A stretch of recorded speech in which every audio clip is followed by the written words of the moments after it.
farm. Yoga चलो सबको मैं बताऊं आज, हो जाओ रिलैक्स करके योगा। सांस अंदर सांस बाहर करे स्ट्रेच मिलकर,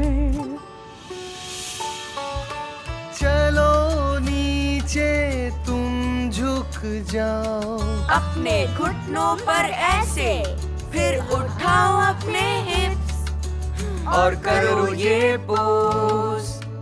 योगा योगा सांस अंदर सांस बाहर करो मेरे साथ तुम वॉरियर 3।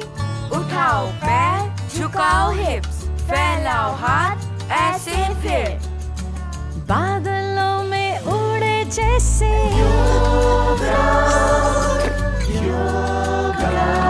सांस अंदर सांस बाहर चलो करे मिलके बटरफ्लाई, पकड़ो पैर मोड़ो घुटने बैठो सीधे लो सांसें, फिर पैर बन जाएंगे तितली के जैसे। योगा